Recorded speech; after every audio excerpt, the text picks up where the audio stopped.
ડાંગ લોકસભા બેઠકના પરિણામ પર જિલ્લા કોંગ્રેસ સમિતિ દ્વારા ચિંતન શિબિરનું આયોજન કરાયું. ડાંગમાં કોંગ્રેસની 1700 મતથી પાછળ રહી ગઈ હતી, ત્યારે આ પરિણામ બાદ કાર્યકરોમાં નવો જોશ પૂરવા અને પરિણામની સમીક્ષા કરવા આહવા સર્કિટ હાઉસમાં ચિંતન શિબિર યોજાઈ. શિબિરનું આયોજન વલસાડ ડાંગ લોકસભા બેઠકના કોંગ્રેસના ઉમેદવાર અને વાસદાના ધારાસભ્ય આનંદ પટેલની આગેવાનીમાં કરવામાં આવ્યું હતું. મોટી સંખ્યામાં કોંગ્રેસના કાર્યકરોની ઉપસ્થિતિમાં હતાશ થયા વગર કામે લાગી જવા અને ગ્રામ પંચાયત અને સ્થાનિક સ્વરાજની ચૂંટણીમાં તૈયારી કરવા હાંકલ કરાઈ.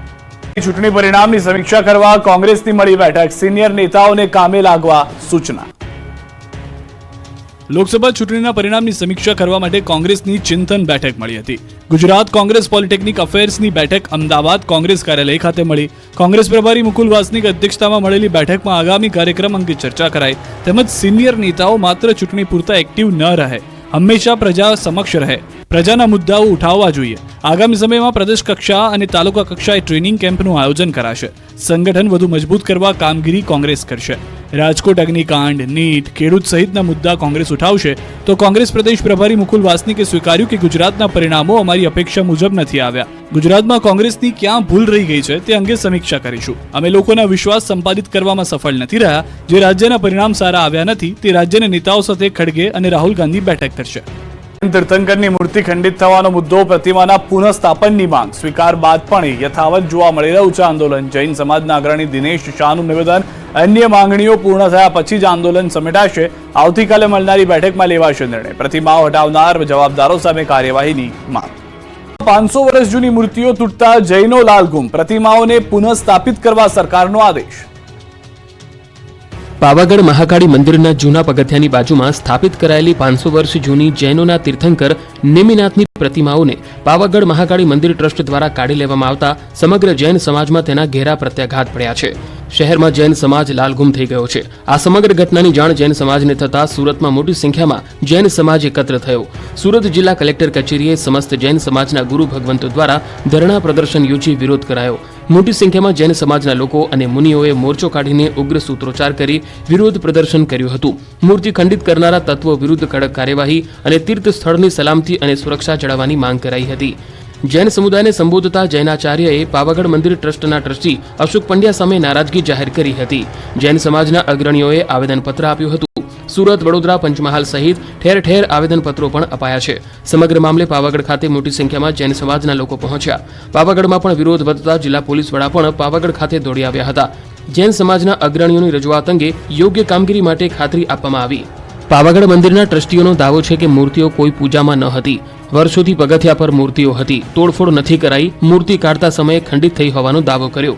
તો વડોદરા જૈન સમાજે જૈન મુનિની આગેવાનીમાં કલેક્ટરના ઘરે જઈ આવેદનપત્ર આપ્યું. સમગ્ર મામલે જૈન સમાજે કલેક્ટરના ઘર બહાર સૂત્રોચ્ચાર પણ કર્યા. જો કોઈ પગલાં નહીં લેવાય તો વડોદરાથી પાવાગઢ પગપાળા રેલી કાઢવાની ચીમકી સાથે જૈન સમાજે વિરોધ પ્રદર્શન કર્યું હતું. પાવાગઢમાં બનેલી ઘટનાની અસર હવે અમદાવાદમાં પડી. ઘટનાને પગલે જૈન સમાજમાં નારાજગી વ્યાપી. ધારાસભ્ય કાર્યાલય બહાર જૈન સમાજના લોકોના સૂત્રોચ્ચાર જોવા મળ્યા. જૈન સમાજનો વિરોધ વધતા સરકાર એક્શનમાં આવી અને મૂર્તિઓને ફરી સ્થાપિત કરવાનો આદેશ અપાયો. હર્ષ સંઘવીએ કહ્યું કે મૂર્તિઓ ફરી સ્થાપિત કરવા સરકારે સૂચના આપી છે. જે બાદ જૈન સમાજ, વહીવટીતંત્ર અને મંદિરના ટ્રસ્ટીઓની બેઠક મળી. બેઠકમાં જૈન સમાજની માંગણી સ્વીકારાતા હાલ પૂરતું સમાધાન થયું. પ્રતિમા જેમ હતી તેમ ફરી સ્થાપિત કરવાની માંગણી સ્વીકારવામાં આવી. મંદિર ટ્રસ્ટ દ્વારા માંગણી સ્વીકારાતા સમાધાન થયું હતું. 26 જિલ્લામાં તોફાની વરસાદની આગાહી છે. મહત્વના અને મોટા સમાચાર. ગાજવીજ સાથે મેઘરાજા કરશે બેટિંગ. 40 કિલોમીટરની ઝડપથી પવન ફૂંકાઈ શકે છે. પવન જોવા મળશે 40 કિલોમીટર પ્રતિ કલાકની ઝડપે. સૌરાષ્ટ્રના મોટાભાગના જિલ્લાઓમાં આગાહી છે.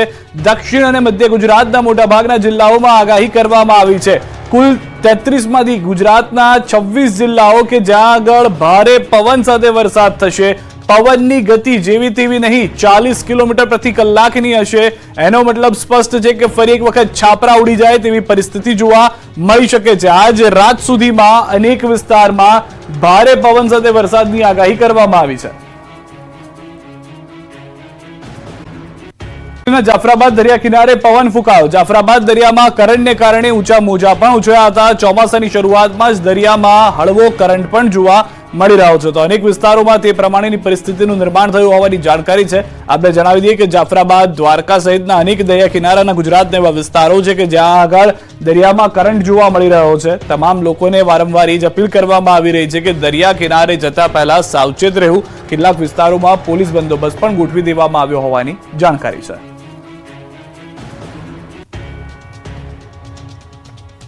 જેમાં અમરેલીના જાફરાબાદનો પણ દરિયો સામેલ છે કે જ્યાં પણ પોલીસ બંદોબસ્તને લઈને ટૂંક સમયમાં તૈયારીઓ જોવા મળશે. દરિયામાં કરંટને કારણે અનેક વિસ્તારોમાંથી લોકોને જતા અટકાવવામાં આવી રહ્યા છે. વચ્ચે દ્વારકાનો દરિયો બન્યો તોફાની, લોકોએ કર્યું જીવલેણ સ્નાન.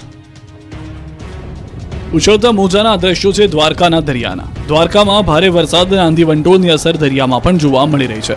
દ્વારકાનો દરિયો તોફાની બન્યો છે. દ્વારકાના દરિયામાં ઊંચા મોજા ઉછળી રહ્યા છે. દરિયો જોખમી બની ગયો છે. તેમ છતાં ભારે બફારાથી છુટકારો મેળવવા માટે મોટી સંખ્યામાં લોકો દરિયે નાહવા પહોંચી ગયા હતા. દરિયામાં યાત્રિકો જોખમી સ્નાન કરતા નજરે પડ્યા. એટલું જ નહીં, દરિયામાં અંદર પહોંચી કેટલાક લોકો જીવલેણ સેલ્ફી લેતા હતા. જાહેર ચેતવણીના બોર્ડને પણ અવગણી યાત્રિકો જોખમી કિનારે સેલ્ફી અને સ્નાનના મશગુલ જોવા મળ્યા. ત્યારે સવાલ એ છે કે તંત્ર કેમ આ રીતે લોકોને દરિયા કિનારે જ જવા દે છે? કોઈ દુર્ઘટના સર્જાય તો આખરે જવાબદાર કોણ રહેશે? ભૂક્કા કાઢી નાખે એવો વરસાદ પડશે. 28 થી વધુ જિલ્લાઓમાં આવશે ધોધમાર વરસાદ. સૌરાષ્ટ્ર અને દક્ષિણ ગુજરાતમાં ચોમાસું બરાબરનું જામી ગયું છે. અન્ય વિસ્તારોના લોકો હજુ ચોમાસાની રાહ જોઈ રહ્યા છે. હજુ ચોમાસું જોઈએ એવું રંગ પકડી નથી રહ્યું. ત્યારે ધરતીપુત્રોએ હવે વરસાદની બહુ દિવસ રાહ જોવી નહીં પડે, કેમ કે આગામી 7 દિવસમાં ચોમાસું આખા ગુજરાતને ધમરોળી નાખશે. 24 જૂન સુધી ગુજરાતમાં મેઘરાજા સટાસટી બોલાવશે. ભૂક્કા કાઢી નાખે એવો વરસાદ પડશે. હવામાન વિભાગે આગાહી કરી છે કે આગામી 7 દિવસ વરસાદનું જોર રહેશે. અમદાવાદમાં છૂટો છવાયો વરસાદ રહેશે. 20 જૂન આસપાસ દક્ષિણ ગુજરાતમાં વરસાદ પડશે. હાલ નવસારી સુધી ચોમાસું સીમિત છે. 20 જૂન આસપાસ બરોડા, સુરત સહિત અનેક જિલ્લાઓમાં વરસાદ પડશે. 20 ઇંચ સુધી વરસાદ પડી શકે છે. સૌરાષ્ટ્રમાં ખાબકી શકે છે 16 ઇંચ જેટલો વરસાદ. દક્ષિણ ગુજરાતમાં ભૂક્કા કાઢી શકે છે વરસાદ. 15 દિવસમાં બગડાટી બોલાવી શકે છે વરસાદ. સમાચાર અરબ સાગરથી મળી રહ્યા છે. હલચલના કારણે વરસાદની સંભાવના વધી ગઈ છે. વધુ સારા સમાચાર, અરબ સાગરમાં હિલચાલ ભારે થઈ ગઈ છે. વરસાદની શક્યતા છે. અરબ સાગરમાં 2 સાયક્લોનિક સર્ક્યુલેશન સક્રિય થઈ ગયા છે. સૌરાષ્ટ્ર કચ્છ નજીક સાયક્લોનિક સર્ક્યુલેશન, કેરળ નજીક પણ સર્જાયું છે સર્ક્યુલેશન. ગુજરાતમાં 20 અને 21 જૂને થઈ શકે છે ભારે વરસાદ. ગુજરાત સહિત 7 રાજ્યોમાં થશે સાયક્લોનિક સર્ક્યુલેશનની અસર. હાલમાં જે જાણકારી છે તે પ્રમાણે આ સર્ક્યુલેશનના કારણે 20 અને 21 જૂને ભારે વરસાદ થઈ શકે છે.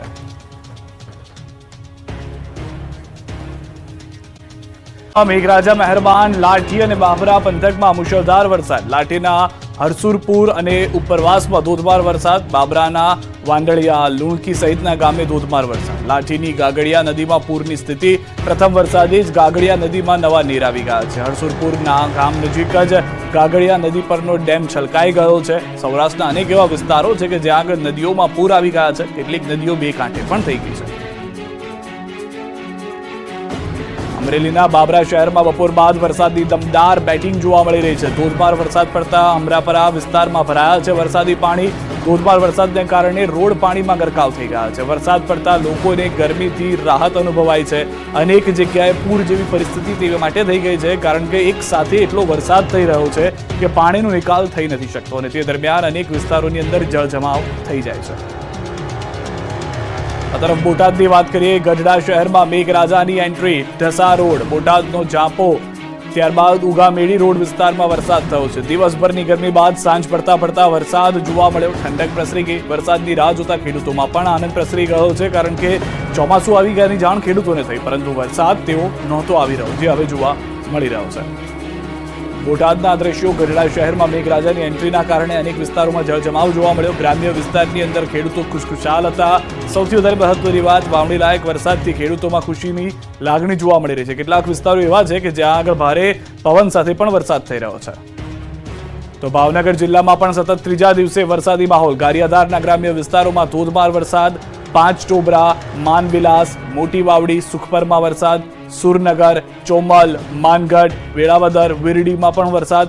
મોરબા, નવાગામ, લુવારા, ખોડવદરી, રતનવાવમાં પણ વરસાદી માહોલ જોવા મળી રહ્યો છે. તો પરવડી સહિતના વિસ્તારમાં ધીમી ધારે વરસાદ. ઉપરવાસમાં ભારે વરસાદને કારણે શેત્રુંજી નદીમાં નવા નીર આવી ગયા છે. કેટલાક વિસ્તારોમાં ભારે વરસાદને કારણે જળજમાવની પરિસ્થિતિનું પણ નિર્માણ જોવા મળી રહ્યું છે. રાજ્યના છેવાડે આવેલા વલસાડના ઉમરગામ અને આસપાસના વિસ્તારમાં પણ ધોધમાર વરસાદ વરસ્યો છે. દિવસભર વાદળછાયા વાતાવરણ અને અસહ્ય બફારાના માહોલમાં સાંજના સમયે અચાનક જ વરસાદ શરૂ થયો હતો અને થોડી જ વારમાં ઉમરગામના રસ્તાઓ પાણી થઈ ગયા હતા. અચાનક આવેલા વરસાદને કારણે નોકરી ધંધા પરથી ઘરે જતા વાહન ચાલકો અને રાહદારીઓ પણ મુશ્કેલીમાં મુકાઈ ગયા. તો બજારોમાં પણ પાથરના વાળાઓમાં પણ વરસાદી બચવા દોડધામ મચી ગઈ હતી.